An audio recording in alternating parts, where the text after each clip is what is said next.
Mayo Experience. That Mayo Experience. That Mayo Experience. That Mayo Experience.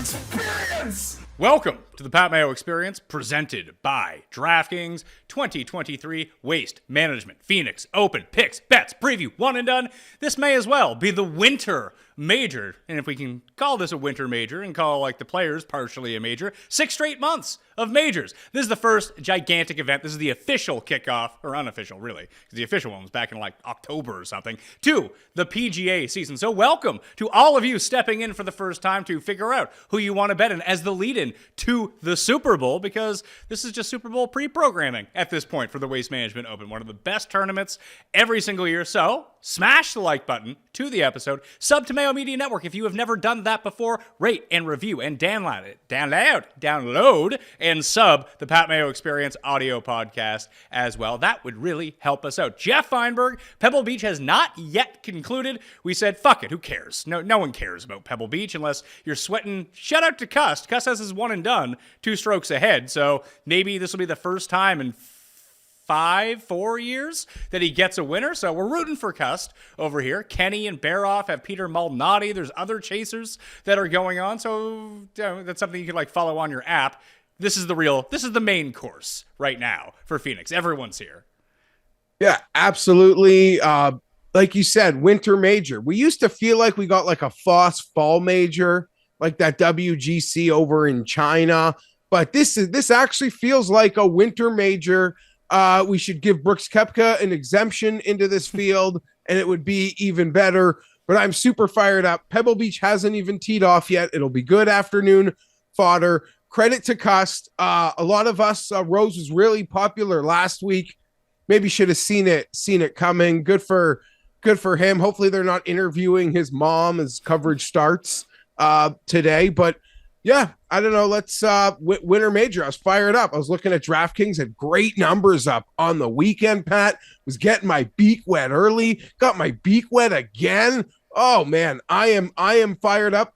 I don't know whether it actually feels bigger because it is bigger, whether it feels bigger because it's the Super Bowl, but I just remember, and sure, we reference our starting point a lot, but when we used to do this event, it was essentially Hideki, Ricky, like the popular young guns, and I don't know, Webb Simpson? Like what good vets, Bubba. This was a big Bubba and Phil place also, but it was never like this. And that ladder's been ticking the last few years, and this is out of this world what we could be in for this week.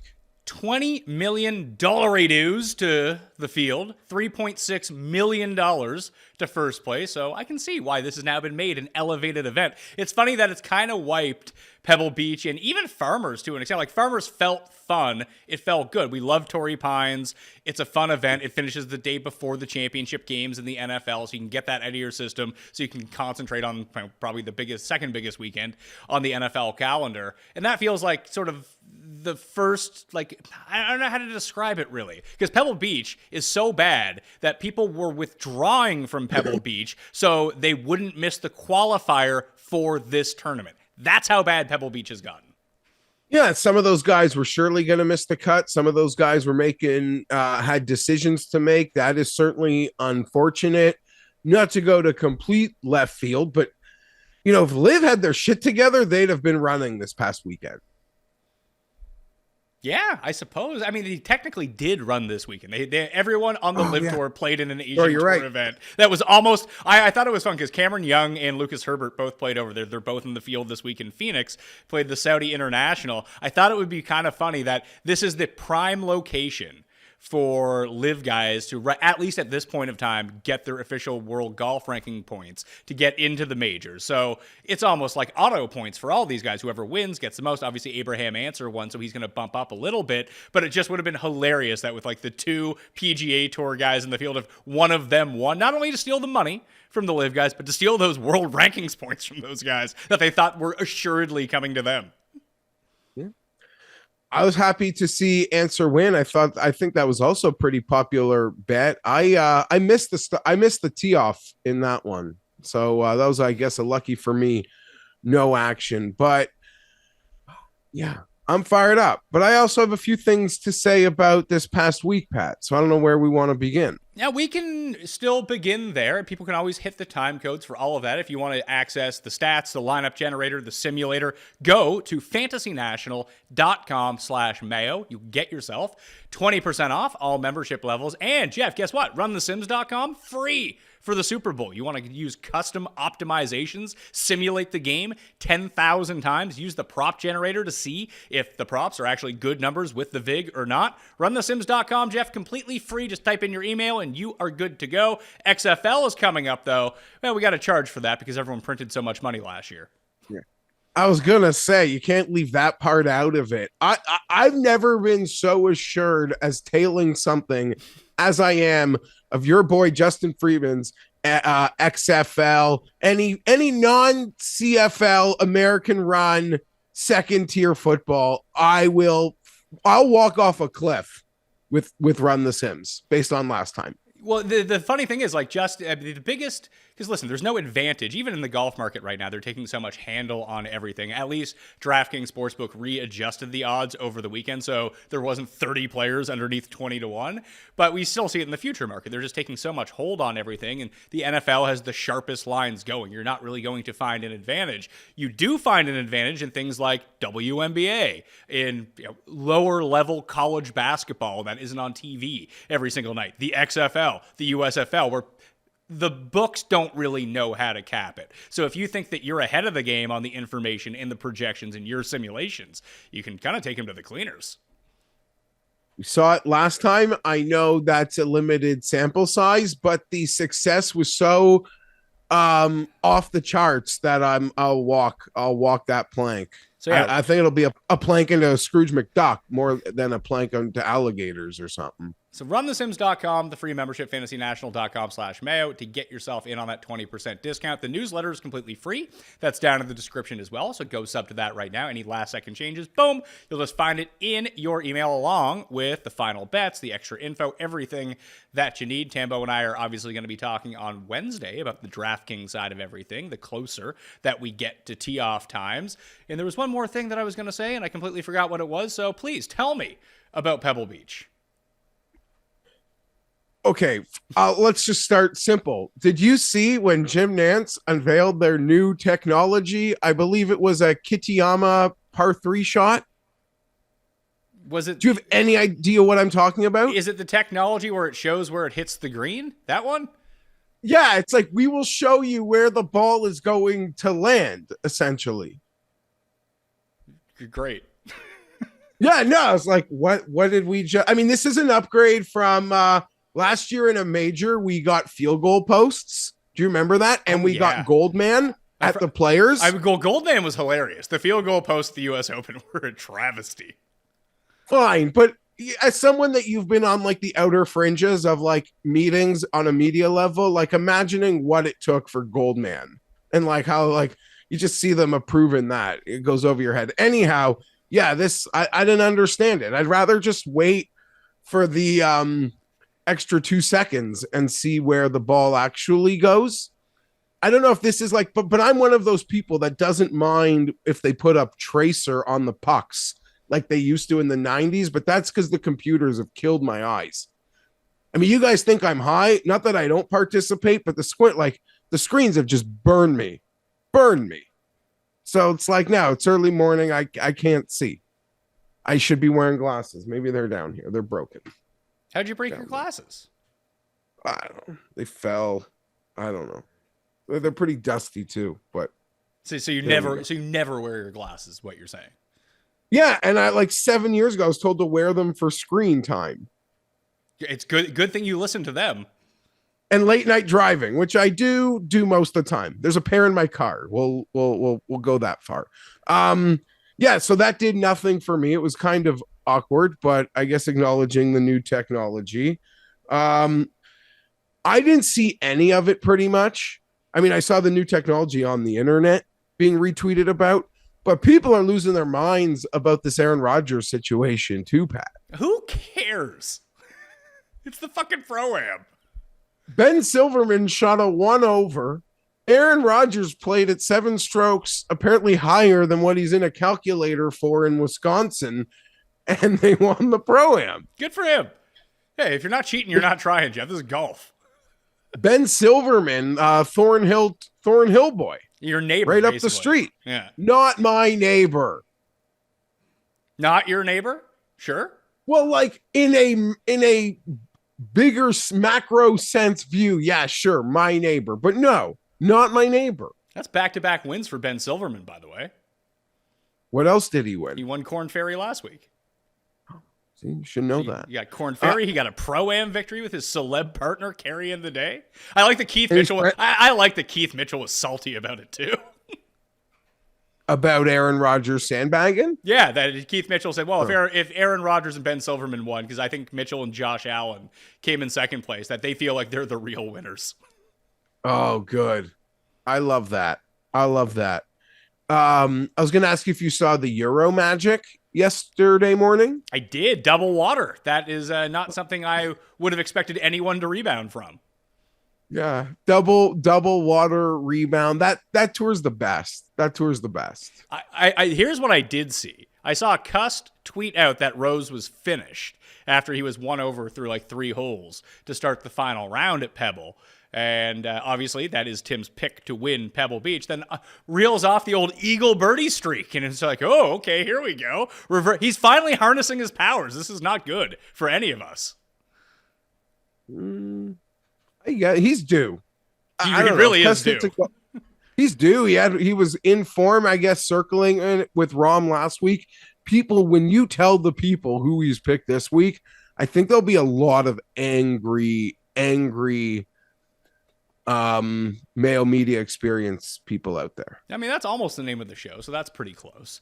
But maybe, unless we get some sort of like wonky weather, I don't know how it's going to go from a traditional Thursday to Sunday event, because he almost won with Rahm. That was Wednesday to Saturday. He might win with Rose. That's Thursday through Monday, and hell knows beyond that at this point. So maybe he needs someone to throw some dust into the circuit board so it blows it up a little bit, and that way the curse can get mitigated. But now he's doubling down, trying to do it the other way. I like his tactics here. Yeah. I totally listen, he's trying. We'll see. I'm uncertain of the tactics because they've never actually worked out in anything. Like, I don't think he bet Justin Rose. No, but remember when he reverse cursed Phil to winning the PGA Championship? Yeah. Listen, he's done a lot. Vote in the Custies. Yeah, vote in the Custies. They're open right now. If you didn't see last week's Cuss Corner, you probably should. Many are saying, Jeff, the best Cuss Corner in years. Those are good reports. It was. Did you watch? My wife, I guess that even my wife got a real kick out of that one last week. Did you watch my show with Pizzola? I didn't. Oh, sorry. Where you talked about, I was thinking about like football games. Yeah, where you did the betting, where you spoke about the betting. Yeah, if people want to know more about the sports betting industry and like where it's at the moment, recommend that you tune in that from last week. That was a fun show to do. We'll probably do a part 2 because we didn't get to even half the questions, and now people have more questions on top of that. I think we're going to start next time with how do lines actually get set by sportsbooks? What's the process of that? And I mean, I don't know how that works. I know that Rob does, so I'm intrigued to hear what the response is.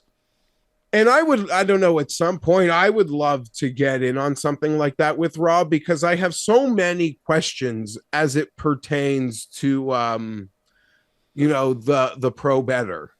But as I, you notice, and I've started asked Rob like off air and friend correspondence, they're like very different levels of the pro better. Yes. I guess. So like when you say like a professional bettor, you're talking about there are a lot of professional bettors that don't see themselves near the same type of person that people who proclaim themselves to be professional bettors, I guess. Well, you're not going to find it. You're not going to find any pro bettors on this show. Just two guys who are enthusiastic about sports betting, and hopefully we can try to win. Yeah, I will say I'm going to lose my clip this week, Pat, because as I've kept no secret about it, I've already in my head cashed those Justin Jefferson OPOY tickets. The question is, how much money between golf losers and the Super Bowl will I actually come home with on a huge future? Probably not a lot. Before we get in to this week, though, Let's hear it. and I want to start this off by saying I will fully acknowledge as a, nowadays I think people are doing laps around me and what we call hardcore golf fans. But golf fans are the most underserviced sports fan there is, of like a legitimate major entity tour. And I'm aware of the logistics of how big grounds are to cover golf, but I would say we are the most underserviced sports fan out there, that there are key moments that we can just not see, period, that will happen in no other sport. That being said, the vitriol for Pebble Beach, I think, is like, went too far. It's just so above and beyond. And I say that in a year to year aspect. Golf fans we're essentially wrestling fans. Nobody runs a longer schedule than golf. We wish they took time off. People acknowledge we wish there was a real off season. Maybe they don't. They like playing every week. They do play every week, but there are so many of these things. Who cares? Like some of the Pebble Beach takes, they literally end up sounding like someone complaining that they got 3 bad episodes of The Price is Right this week. No, I mean it. I know what you're saying. Here's the issue. It's because it's Pebble Beach and everyone loves the course so much. That's why.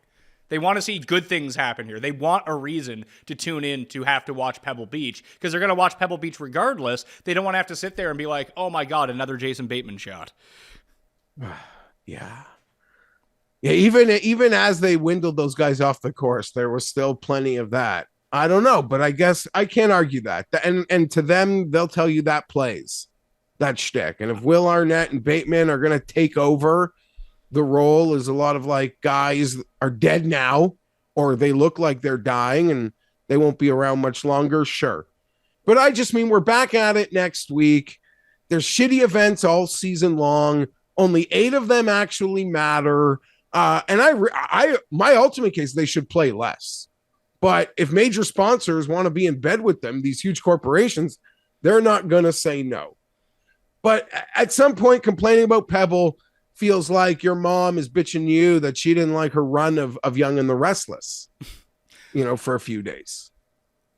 I did hear that the match play is likely done now that the WGCs are done. They're going to have it this year in Austin, but this is probably the last year for it. Just figure out a different spot for Pebble on the calendar and play match play there. There's your answer. If they actually make a calendar without match play, it'll break. Match play is like a major to me. You've been with me for I love match play. I don't give a shit. We don't like lineups and variants for the week. I'm happy we're losing WGCs. To lose match play is catastrophic. To lose Austin, that's fine. I like even moving around. Hey, you know what? I like Austin. I like Austin CC. Okay, I like Austin a lot too, but it ends up when you keep match play at a specific place. I guess it's like any event. It really caters to specific golfers year after year, which is, I guess, like, I don't really care that match play is like perfect for Kevin Kisner. I would have no problem with them moving it around. Although the layout of the course seems like it's so fun for match play, that I'll give you. But to lose match play would be an abomination. They have 48. I just came off saying they have 48 goddamn weeks of this thing. If they can't find one of them for match play, God help us. I'll go to Live. Maybe Pebble Beach can be the site of Live the PGA Tour Ryder Cup.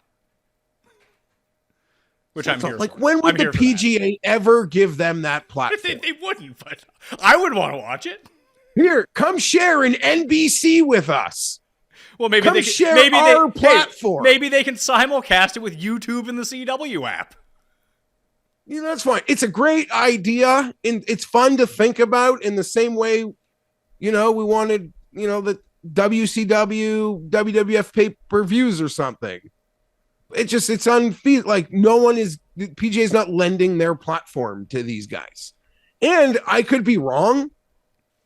I don't think that Live players like in the Ryder Cup, you're playing for your country, your thing. the Live players got paid to go there an exorbitant amount of money.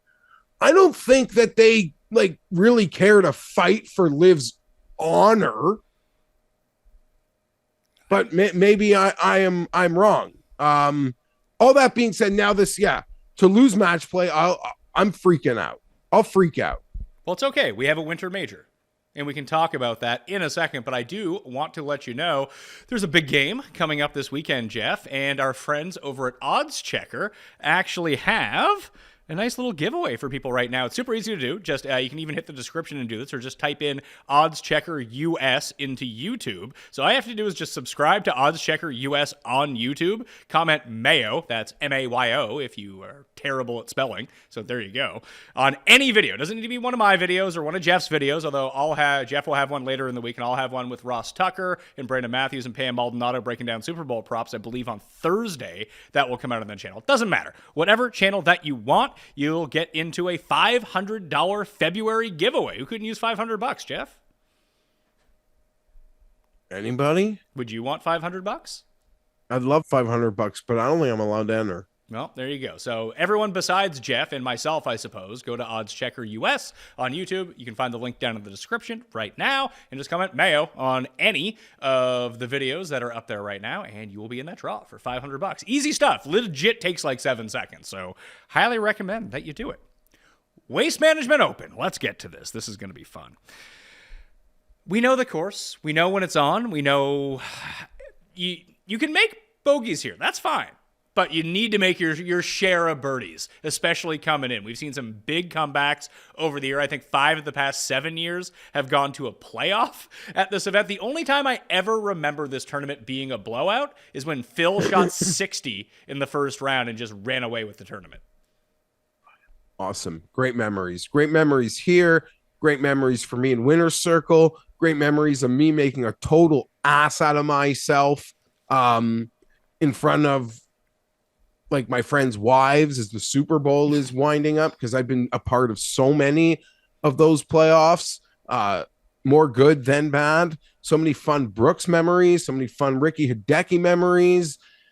Webb beating Finau was not a fun one. Shez Reavie beating Woodland, not a fun one. No, that was the other way, by the way. Woodland beat Shez Reavie. And it was a fun one because you hit it. Yes, sorry. Now it's all a blur. Great memory.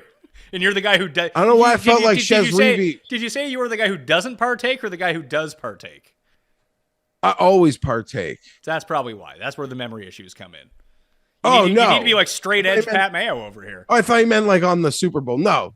Not yet today, at least. We'll be there later. And I'll have an Odds Checker video out later today where you can drop Mayo below that. So get in on that. But yeah, the memories are just the playoffs. And Rookie's incident with the drop and the almost collapse. What a toxic scene. What a toxic scene.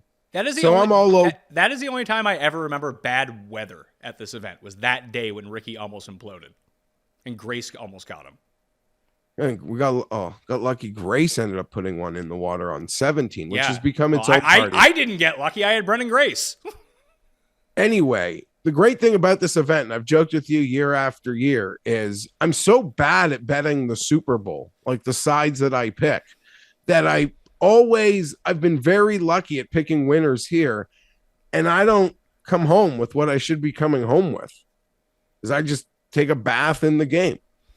Well, I'm used to it. People know I did my bachelor party at the Waste Management Open. Great times. Highly recommend it for everyone. Obviously, the Super Bowl was there, and I think it's the highest. It must have the highest attendance of any sporting event in America, right?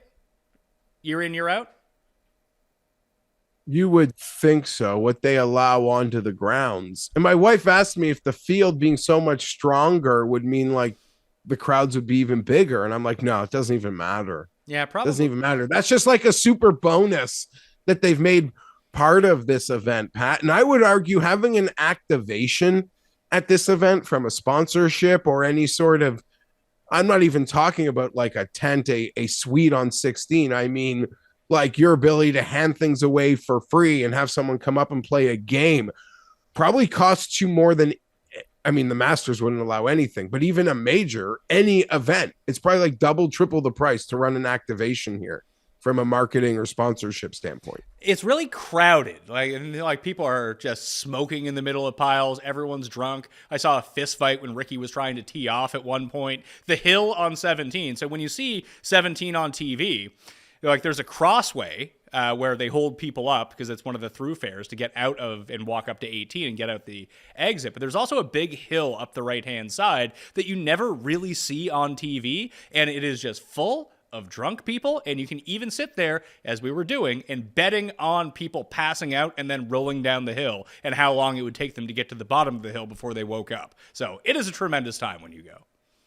Yeah, and well, there's great videos. And Pat, I mean, I was in Arizona a few weeks ago. They got dispensaries there now. Oh, that would have been much better for my bachelor party then. There was not at the time for us. I mean, this place gonna, yeah, there'll be a.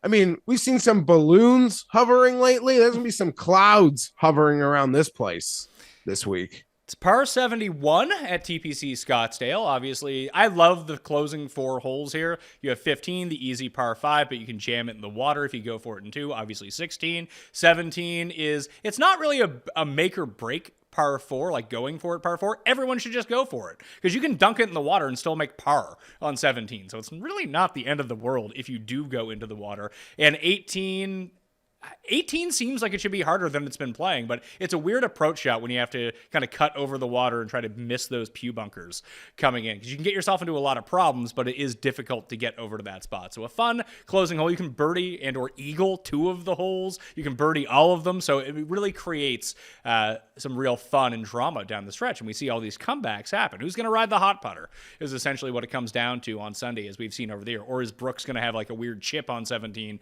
over a hill that just randomly rolls in, and we get to cash some bets. So let's talk about the guys at the top of the board. There are 3. Actually, there's 4 at the top of the board at DraftKings Sportsbook.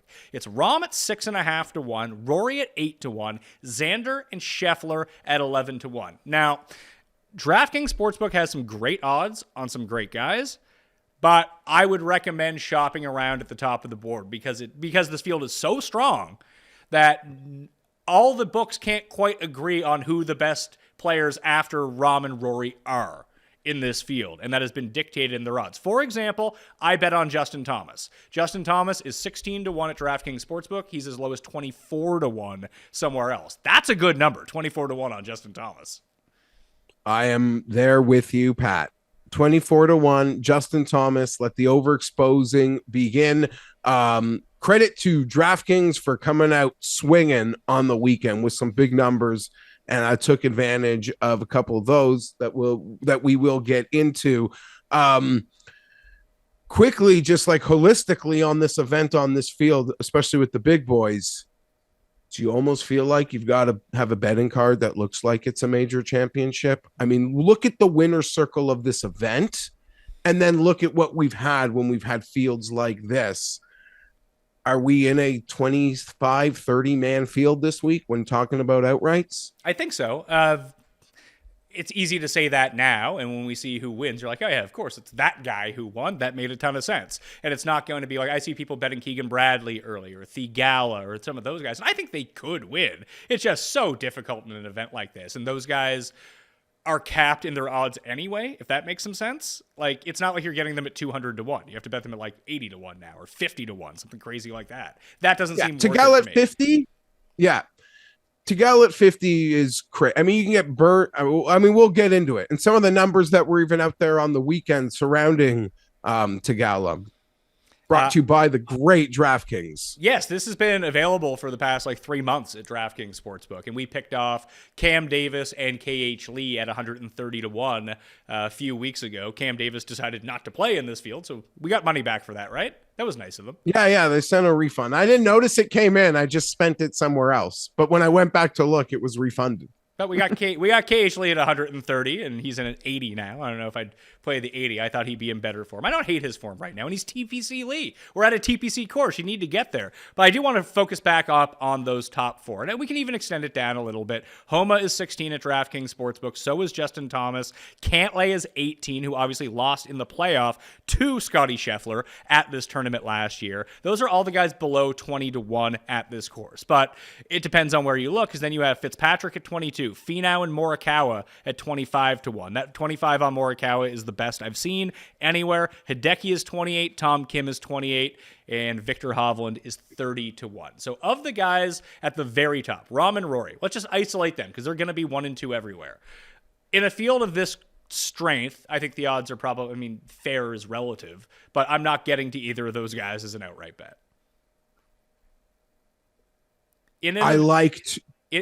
I'll put it this way. In an event where I can bet Finau, Morikawa, and Justin Thomas for the price of one Rory bet, I'm betting the 3 guys. You sort of took the logic out of my mouth. I just see the numbers, and I love Rory. I love Rahm.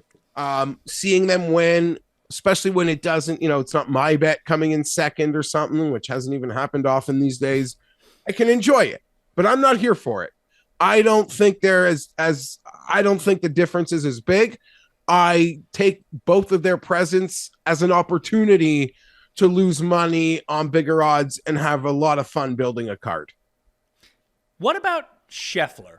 Because Scheffler I can see as deep as 15-1 in some spots, which I like. And I went over this on the research show, which you can find up on Mayo Media Network right now, or the Mayo Media Experience, as Jeff thinks the show is called, on the network that it's called. We're blending it all together here. I don't have the Listeners League as of this moment, by the way. That's why I haven't brought it up. I'll add it to the description once I get it, but that might not hit the people on the audio feed. So just go to the YouTube feed, and you can find it down in the description.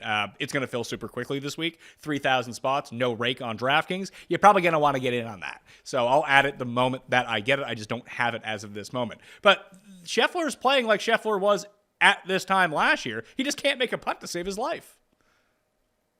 This is where it all started. And that was sort of the wrap on him coming into this event last year. It's like, yeah, he's great and everything. He can't putt. And then he went on a putting heater for 3 months and won 4 times, and he won a major. Yeah, I beat Cantlay, right, in the playoff here last year. But this is sort of where it all began for Scotty. He was great here. I remember who else was in it? Xander was down the stretch with Scotty and Cantlay, and I'm probably forgetting about someone else. I believe Brooks made a move last year too. I think Brooks came in 3rd last year. I think I bet Brooks every year at this event. I don't know if I bet him last year, but we had the wins. I'm just, again, all of their presence, all of these guys' presence, they're all here. That just to me, I'm just like, there's opportunities behind them. Xander, even, I remember Xander felt like he was in control of this event up into certain points last year. Maybe if you could shop that, find something that wets your whistle, but I'm not going in front of 20.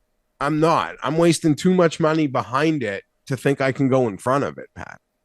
Okay, that's interesting, because I see Xander leaking down to 17-1. Maybe you'll be able to catch an 18 at some time. I'd really make no real differentiation between 18 and 20. Although, when you're betting that kind of money at the top of the board, that's an extra, depending on what you want to get to, it could be an extra $100 kind of thing on top of your bet of what you would have to bet on someone else farther down. I just like some of the options a little bit better, but like Thomas and Xander are probably the 2 players in this field, and Rahm at the same time, who have the best records in Phoenix without ever having won in Phoenix. Yeah. Who did you say in front of Schauffele? Rahm? Thomas, Xander, and Rahm. Those 3.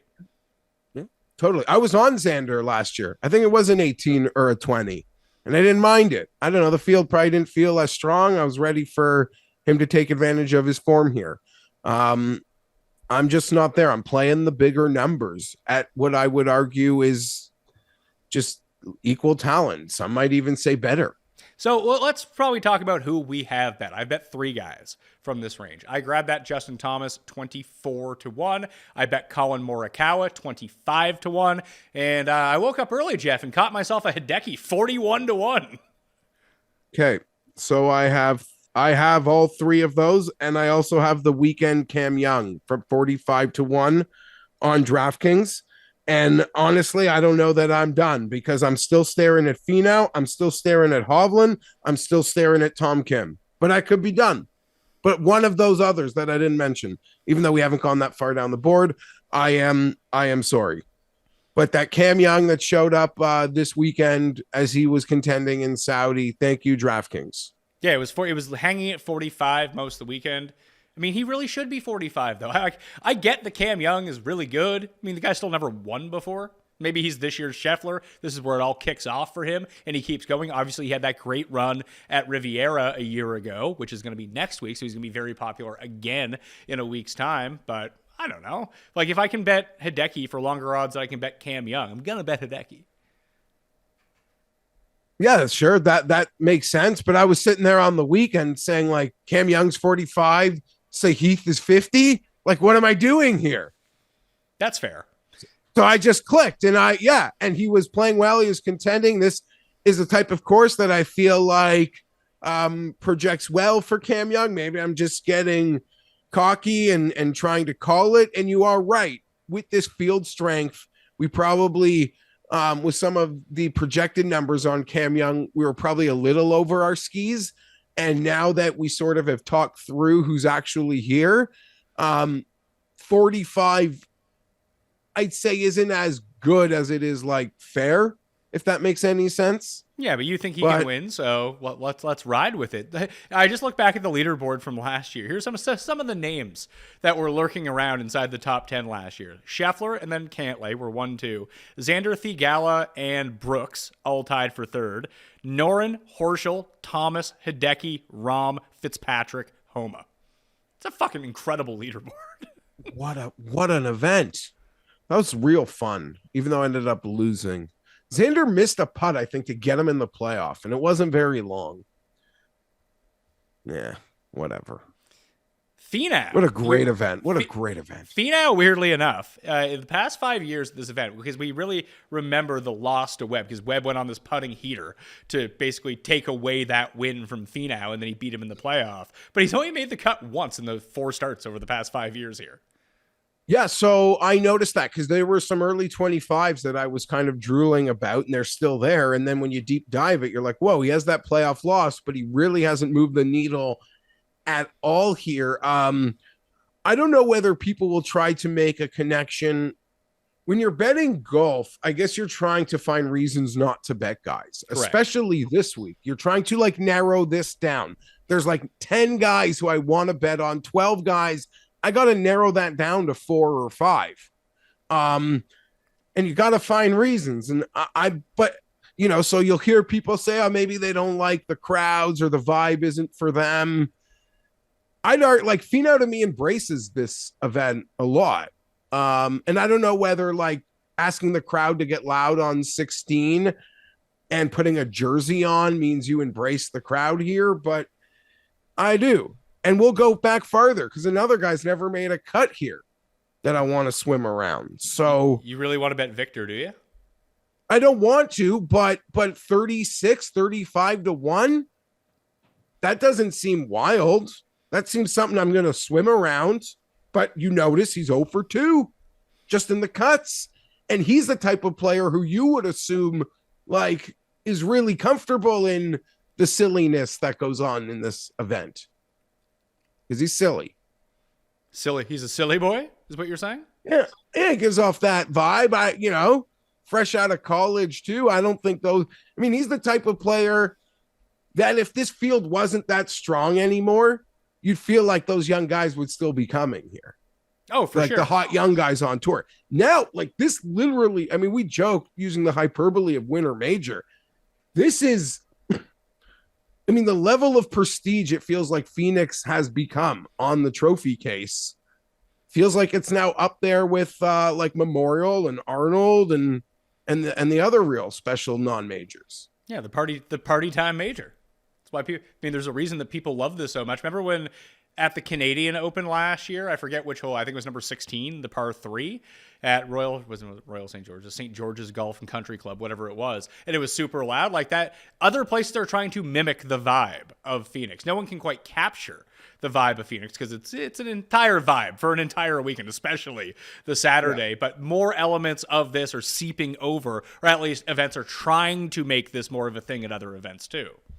100%. And they're not fools. They realize, again, that like buzzword or like the activations that go on here, but the amount of corporate hospitality you can just build around a hole was never really obviously there've been tents at holes, but like to the extent. And yeah, here they make a like a hockey rink hole and they try to get you real fired up, Pat. There's something else about this sucker. Where were we? We were just in front of 30. We're still in front of 30. Okay, Cantlay, yes or no? It's a no for me, but I don't love betting Patrick Cantlay, so I'm just out. I think I'm getting the same golfers getting a few more points. With Morikawa, with Thomas. Yeah, we know who you're betting. We're trying to roll through these guys so we can get to other guys. Homa. No, to me it kind of feels like the market. This is no. Especially the man. Especially this DraftKings number at 16 to 1. That number cannot stay unless people are just so enamored with Max Homa coming off the win at Torrey. And listen, I think he can win for sure. It's crazy to see him at 16 and then Fitzpatrick at 22. And then all these like weird, like you mentioned, Finau, Morikawa, all these guys, even Hovland, Spieth to that matter, like 20 points, 10 points lower than Homa. I mean, maybe that's just where the market is at Homa right now, which frankly I'm kind of stunned by. It does. I think the word here would be over adjustment, especially that DraftKings number. Feels like an over adjustment on everyone's favorite guy.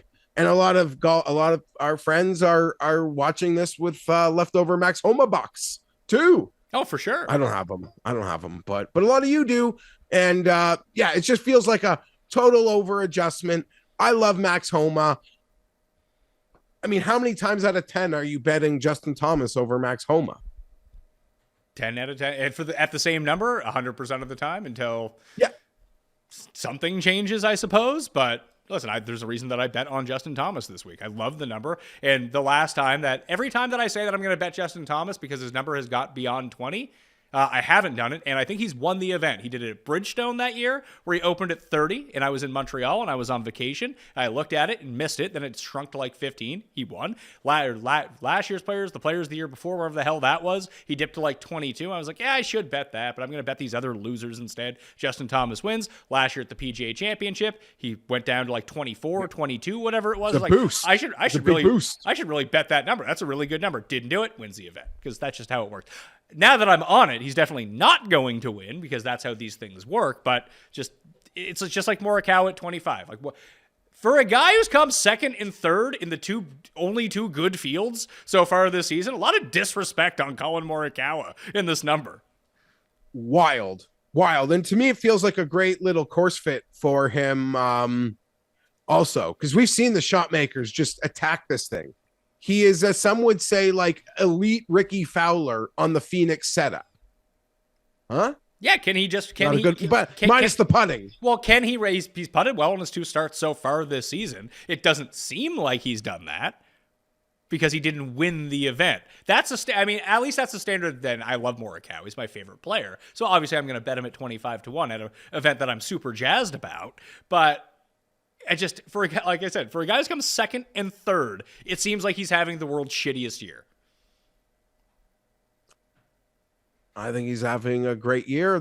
I haven't bet him yet, so that stuff has gone over my head. I didn't feel the disappointments that have come with backing him. I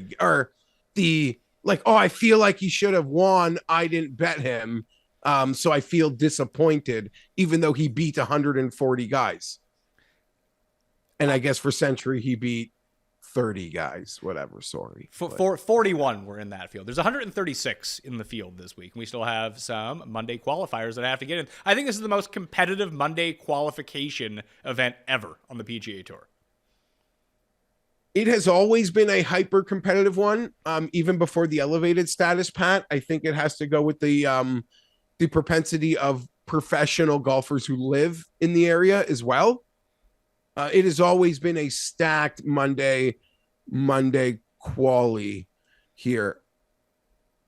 Oh man, yeah, these 20s are tasty and it feels like a major, but it seems like as we exit him, it's I'm with you, Thomas and Morikawa. Although Finau at 25 does seem real fair, but I trust Morikawa right now in this moment, which is probably crazy when you compare their year over year wins in the last 12 months. But I don't know. I mean, Finau was an early look for me, but then I saw the Hideki number that I had access to at the 41. I was like, blind bet. Let's go. Guys won here twice. Yeah. And also because I was upset that the Hideki number was as low as it was on those when DraftKings did that reset on Sunday. And off Torrey Pines, I went into Century saying the Hideki numbers in full fields. If this is a sign of or strong fields, if this is a sign of thing to come, I'm gonna have a real big Hideki problem. Lost money on him at the Century at 50, lost money on him at Torrey at 40, and I'm lucky to go back at his sweet spot here in Phoenix at 40. Next level down to the mid range. You can tell people who's cussed. Oh yeah, Tom Kim. Tom Kim is cuss pick of the week. I really wanted to bet Tom Kim here too. And like, I just didn't find any of the numbers were all that good. Like 28 to 33 is really what I'm seeing. I think those are really good numbers. Very rarely do you find a guy who wins in his first time at Phoenix. I think it's been Brooks was the last one to do it in 2014 or 15, whatever the hell that was. Then I was like JB Holmes earlier in the century. Maybe Kyle Stanley or Stadler, one of those guys, ended up doing it. And Tom Kim is just showing up to places and winning for the first time. There has been a big correlation between players who have won this event and won the Players' Championship and the Wyndham Championship. Those three events, for whatever reason, just kind of all tie together. You see, I think Webb has won all three. Siwoo has won the Wyndham and Players. What are the other ones? Stenson's won the Wyndham and the Players. Phil has won both in Phoenix and the Players Championship. Just a lot of crossover going on between those three courses, and I really couldn't tell you why. Off the top of my head, I wouldn't have the slightest reason. Tom Kim, he seemed very popular. Pat, when there were 41s on Hideki early this morning, there was a 36 on Tom Kim. I stared at it. It's now a 32. Not to say that would stop me. Cust is in good form. Yeah. Rahm and Rose. So maybe if you're ever going to say, hey, my man Cust is in good form, let's ride him, or not to be dissuaded if Tom Kim was your guy, this would be it. In sort of like that, like silly, I don't know whether silly or real, but the Phoenix narrative of like, will the guy enjoy the atmosphere? I don't have any doubts Tom Kim is fully in for it. Out on the Instagram, he was doing some practice rounds with John Rahm yesterday out there. So good times. He could be the other man on my card. Paul, you had something to chime in? Yeah, Cust is a big game hunter. This is a kind of a big game field. Well, see, here's the thing. Does that count? He says he's a big game hunter because maybe he'll end up with Justin Rose this week, but his last win was at the 2019 Players Championship when Rory, the betting favorite, won. He was the big game hunter. He took down the Players Championship, hasn't won since. If he wins this week, that means he won at Pebble Beach, which is the opposite of big game hunting. So I don't know which is which here. Reminder for everyone, too, that this is a tournament to waste one of your big dogs at for the one and done. You can get the winner here. It's worth 3 Pebble Beaches. Oh, so I meant big dog. My head went to like Longshots. Yeah, for sure. You go big game. Yeah. You burn a body here. Absolutely. So from the middle range, you said you liked Cam Young. He was 45. He's 35 now. Like, it's funny to see Jason Day just at 40. I don't know who. There is one name that sticks out above all of them, and it's Sam Burns. You mentioned him off the top. 55-1. I don't know, man. That just seems like I have no faith in where Sam Burns' game is at right now, but this number just seems too deep. Does seem too deep, but I didn't like. I bet 4 guys, and I wasn't inclined to make that bet. So maybe I'm an idiot, but I'm not. I'm not there. Like, It's large. It's large. He's the best guy over 50. It's too large. Is he the best guy over 50? Because Hatton's here, Fleetwood's here, Lowry's here. Like, those are all legit players as well. Did you ever think we would get to a day where Sahith Theegala would be 50-1 and Tommy Fleetwood would be 60-1? I've seen Fleetwood as high as 75 today, Pat. But point taken. I mean, this is all just based on Sahith's great little performance last year. It's not even just that. I mean, he's playing well. He just played well at Torrey Pines again, and he is a popular player that the betting market likes to gravitate towards. Tommy just used to be that guy. He's not that guy anymore. Nope, but Tommy doesn't win, but he's quietly playing solid. Oh yeah, he's great. I didn't say. I mean, he's solid. What's solid? His game has been solid. He's played a bit around in Europe. I just say he's not great. He's solid at golf. He's just coming off some fresh T59 and T38s over in the Middle East. He's in form. And before that, 20th at something last year. Listen, he took some time off. Tommy will be fine. Tommy at the Players. Tommy you've already bet Tommy, haven't you? No, I haven't. You're referencing 75-1s that are out there. You have that circled. You have that circled. Dude, firstly, he didn't even last the cut and where I thought my cutoff line on where guys can win. And no, I just see it because I use the odds checker grid. Yeah. See what everyone's posting. And we're at that part. But yeah, no. Lowry seems like probably a better bet than Tommy right now. Maybe even Hatton would. Yeah, I like Tommy. Hatton's difficult to really wrap my mind around at the moment. It seems like this should be. He's played this once. He came in 15th. I've just always really liked him both at links golf and desert golf. Almost the same thing with Lowry, just those two types of courses in particular that they can do really well at. So I don't know if I can get there with them.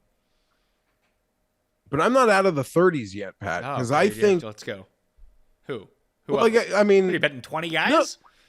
No, there's 1, 2, 3, 4, 5, 6, 7, 8. No, I'm swimming around nine golfers. Not betting 9 golfers, but that's where I am gonna make my cuts between. Sung Jae Im 35-1 at DraftKings. Good Seems number. like a good number. Is that what you said? Yeah. Yeah. Consistent. You hope his ceiling can pop. It's kind of what you're betting on, but I trust him at I don't think that's bad. I would trust him against those big boys. He's so clean and consistent.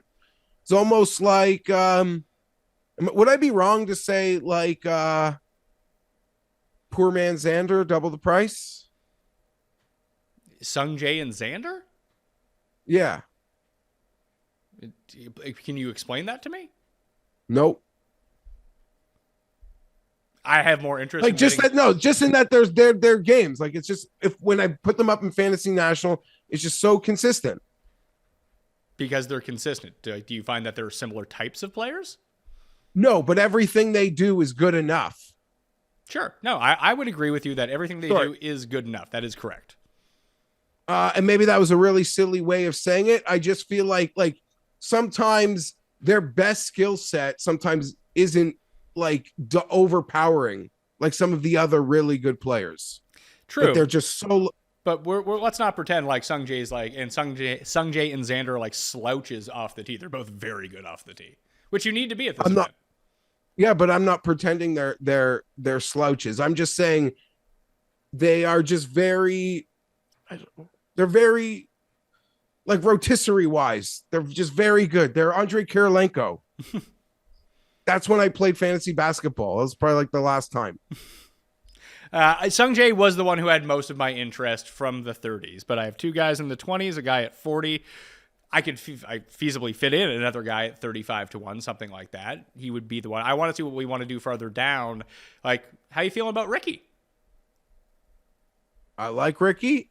I want to see him play well. I'm not betting on him to win. Why, you 50-1, 60-1? That's not where you want to be? But not even close. I think I'm going to bet Sam Burns. it's arguably the fairest number out there, and those aren't easy to come by. They're not, even in the competition. Like, he can be really bad, and we've seen it, but his upside is everything that you want here, isn't it? Yeah, like just his ability to go nuclear on the greens. And we've seen it like through stretches over the course of his career, like even coming into this past 3 starts. Gained 9 strokes, 5.1, and 2 and 3 were in 2 rounds that were weighted at the American Express. He came 11th, 7th, and 32nd over that time. He was bad at the Century, but he was good at the CJ Cup. He was good at the American Express. I think he's just out of sight, out of mind at the moment. Cam Young has taken his spot on the odds board. That is fair. I don't know. Both these guys were a lot higher as we were winding. I mean, Sam Burns was a lot higher as we were winding down last year. I don't think he's really given a reason to almost be double or nearly that. I love Sam Burns. He's the models will laugh at it, but I see like he's a natural born winner. I just exude winning coming for your throat. Much like Finau, 1 of 4 in cuts made over the past 4 years in Phoenix. I did have a T22 mixed in there 2 years ago. It was 2 years ago the year that they didn't have the fans or they had the limited capacity. 2021 would have been. So yeah, that would have been that year. Interesting. That would have been the Brooks win then, right? Yeah. That would be the year that Brooks had the chip in on 17 to win. Yeah. Anyway, that's just what I was looking at. Just that number continues to stick out to me. Jason Day's number is wildly unfair. Montgomery had been playing really well until obviously he didn't at Torrey Pines, so ended up making the cut. I think this was a spot everyone was like very fired up for Taylor Montgomery once he was given the special exemption into the field. I don't think people are super excited for 50-1. We're excited for Taylor Montgomery. I'm excited for the course fit, but this discussion is centered around an outright win, and it's be a huge outright win for Taylor Montgomery for his first ever win, staring down multiple super elites to do it. Go Taylor Montgomery. You'll do it without me. This week? Is it that different than when Brooks ended up winning here and we bet on him to win at 40-1? Which one? The first one. The field wasn't nearly as strong, but the number is the exact same. Okay. Right? Like that was just Ricky and Hideki. I think there were Bubba. Yeah, so no, you're right. I'm just saying it wasn't this like winter major field. No, it didn't have. But I would also say that I think Taylor Montgomery has proven more to the American golf fan than Brooks did before that win. Like he has way more, I think, name value. Yeah, well, people have been betting him now for 6 straight months, and he keeps almost winning. So that would track for me. After that, after we get to this like 60 and beyond, is there anyone that really has much of your interest? Like I had mentioned KH Lee. That's sort of like a bomb waiting to happen. Others have gone to Keegan Bradley. I think Keith Mitchell is worth talking about. A 10th, miscut 16th last 3 years. Obviously playing, we don't know how he finished up in Pebble Beach, but you can get him as low as 90-1 in some spots. And he's won at the Honda. Ricky has won at the Honda. Maybe Brooks almost won at the Honda. They almost all went to a playoff together that one year. Maybe there's something to that. Yeah, I'm just trying to like find the Honda crossover here. I don't know. When I start mentioning winners, I can almost tailor any course to fit my narrative if I want it to. Yeah. The Honda crossover would suit well for Finau. Here you really only find trouble if you get unlucky and the ball goes under like a jumping Choi or a cacti. Yeah, if you end up like Spencer Levine, like you're going to be in a world of trouble. You might smoke an entire half pack of heaters on the back 9, but other than that, no, you should be okay. But it's also you get these beauty clean lies. A lot of native, right? We come into a lot of that native area. Yeah. Did DraftKings drop the pricing? Sorry. Not for us. Are you asking me about Keith Mitchell? Yes. He's killing it. He's killing it everywhere. I'm just bringing him up here. I'm not betting him outright, so I don't really have much to say.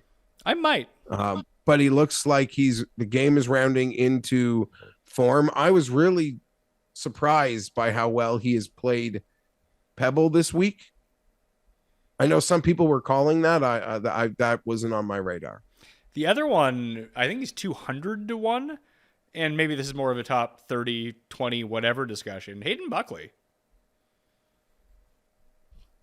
What makes you attracted to him? Just how good he is off the tee and how close he's sticking it to the pin. I worry about everything in between, where the bad holes can get really bad. But it's a lot like Torrey Pines in a way, where you see a certain type of player generally win year over year at Torrey Pines, and then you have your outliers. Your outliers being Brandt Snedeker, for example. And the year that Brandt Snedeker won in the non-crazy wind year, the first time that he won at Torrey Pines was the year that Kyle Stanley had an absolute meltdown on the final hole. I think he made an 8 on number 18, and that allowed Snedeker to win at Torrey Pines. But let's not forget, the very next week, Kyle Stanley was the guy who chased down Spencer Levine on the back nine at this course to get his first career win. And what does Kyle Stanley do? He doesn't hit the ball super far, but he gains a ton of strokes off the tee. He's an excellent ball striker. So that's why I don't have a problem going to like Tom Kim or Morikawa, like those guys, where they're not the biggest bombers in the world, and almost like what you said with Sungjae. Sungjae longer than those guys, but he's not Rory or Rahm, and the guys are just going to absolutely mash it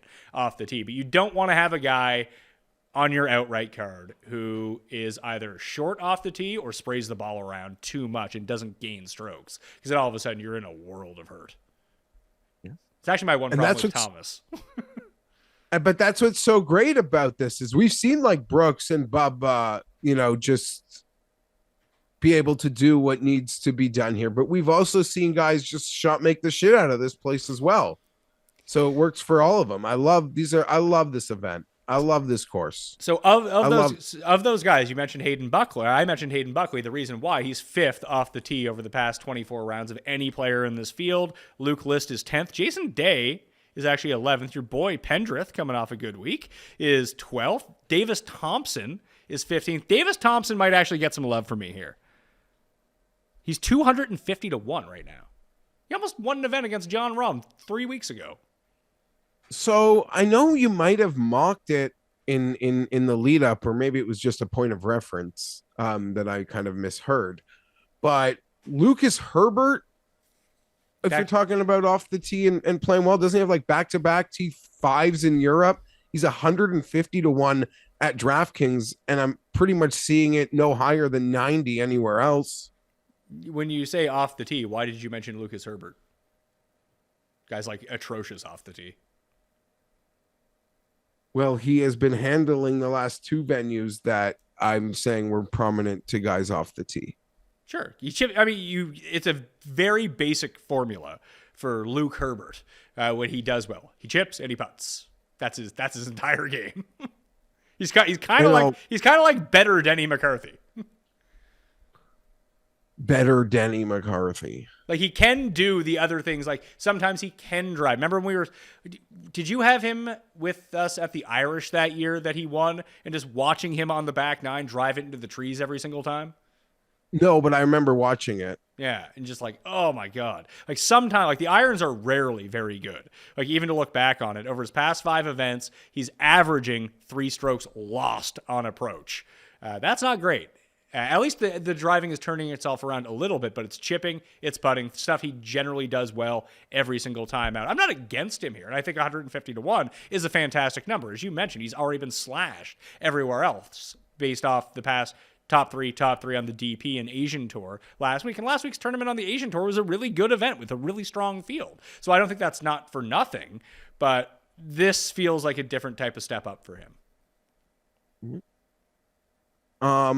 Couple of Fienberg favorites I got to ask you about. To confirm, Noren has not played since November. Is that true? Is this I feel like we haven't. No, Noren played 3 weeks ago. Dubai. Okay. Wherever. No, it wasn't Dubai. What was the week before Dubai? Emirates?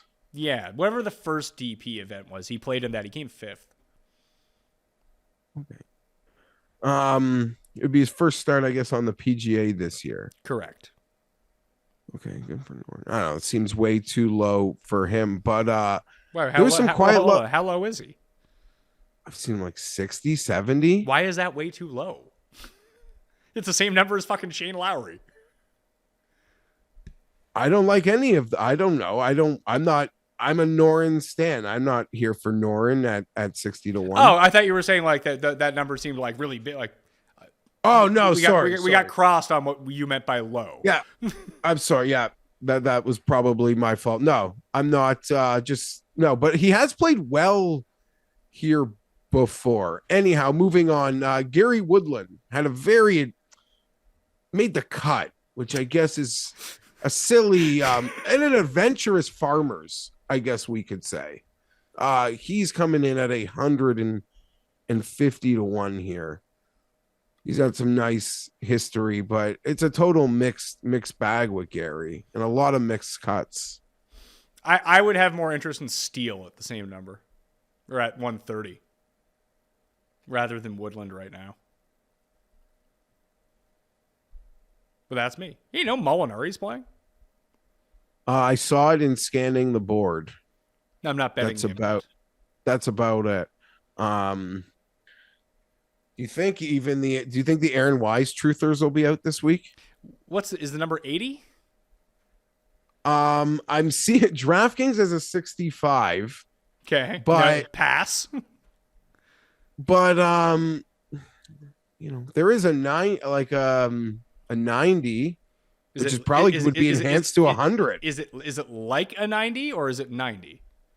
It's 90, but I say like because you could probably enhance that to 100, although you might want the 90 for the placings. Yeah, I don't know how many placings I'm going to play this week. I just want to see if I can find my winner and get out of Dodge. Because I just kind of told you about, like, Mitchell at 90 with the placings seems reasonable to me. But that's probably about it, I think. I think I'm pretty good with where I'm at right now. I have to make a few final decisions, but... Are you saying you're out on placings because you just don't really see yourself betting people over 50 to 1 and that's how you do your play? Like that's when you would do your placings? Yeah, I don't want to be chasing guys at like 28 to 1 with placings. And I just read you last year's top 10. It was all like the guys at the top of the board. Listen, yeah. I don't think there's going to be anything you don't know about the players who people are betting this week. Oh, for sure. People like it's just... People like Poston this week, too, as a long shot. I don't like him at like 80 to 1, though. Where is he? Yeah, I don't even know what number I would play any of these guys. Yeah, like if you gave me triple digits on some of these guys, and yeah, you could.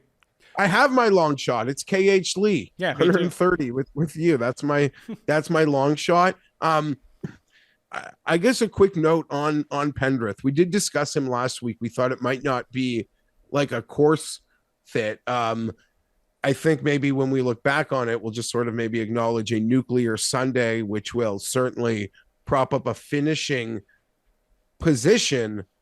But this does feel like if the field wasn't so strong, this feels like a really nice place for him. I agree. And listen, maybe I was just completely off. It wasn't so much about the course fit that I didn't like Pendrith. It's just the number that was attached to Pendrith I didn't think was fair based on what he's ever accomplished on the PGA Tour. That was more my issue with Pendrith. And I do agree with you. Like, there's not, skill set wise, to look at what both Pendrith and Montgomery do, there's not that much different. Obviously, Montgomery has shown a consistent putting stroke that just translates week after week after week.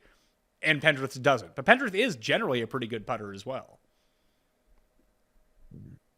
I agree. And I mean, I don't know how much longer I'll be able to fall back on this when saying, had Pendrith not missed what felt like 85% of last year, I think he would maybe even have proven some of the consistency or far more. But I'm just, maybe it's a Canadian thing, Pat. And you've never seen me glom onto Canadian golfers. I like too much. I would feel more confident betting Corey Connors this week. Because we have seen crap putters for whatever reason, like Hideki. Just he's gone nuclear on these greens. Scheffler, it turned his entire year around putting on these greens. Maybe the same can be said. I mean, Connors has some pretty good run. He has some pretty good form coming in.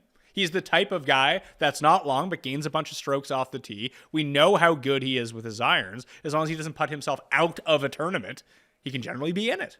And he's like 80-1 or something. I don't hate that. And I'd be honest with you, of that entire sort of 60 to 80-1 range that includes a lot of those Europeans that we discussed, Lowry, Fleetwood, whatever, Noren, Connors would probably be my favorite from that group. That even, I guess, would have to put Ricky Fowler in potentially. I just find it really strange to see like Connors is at 70, and usually Connors is wildly overrated by the market based on his number, but he's behind Wise and Harmon and Kuchar and Power this week. That doesn't seem right. He's better than those guys. Biasly, I would tend to agree with that assessment. I don't know, maybe people care about win equity. I don't really know. There are not, geez. This tournament is now, I guess, this elevated event, Pat. Like, there are a lot of players who maybe a year ago wouldn't say would be their biggest win ever, but today it might be their biggest win in their career if they win this thing. I would agree. Quick picks. Like in the range of players we're betting. I mean, I'm not talking about the guys at the back of the shop. I got you. Quick picks for the Waste Management Open. I have bet Justin Thomas 24-1, Colin Morikawa 25-1, Hideki Matsuyama 41-1, and KH Lee from previously at 130-1. Gave that one out a few weeks ago with Jeff on this show. I'm circling him as my other guy at 35-1. I don't have the money in on it yet, but I think that's where I'm going to get to. I'll have everything updated in my newsletter on Wednesday evening, but I want to let you know where my mind is at. Other than that, Mitchell at 90, Steele at 130, Davis Thompson at 250. I haven't made those bets yet, and I don't know if I'm going to, but I do have interest in those guys, be it from a top 10, top 20, head-to-head, something surrounding those guys. Because I do like them at this setup, and we'll see how that ends up going. How about you? Justin Thomas 24-1, Colin Morikawa 25-1, Cam Young 45-1, Hideki Matsuyama 41-1. I am looking at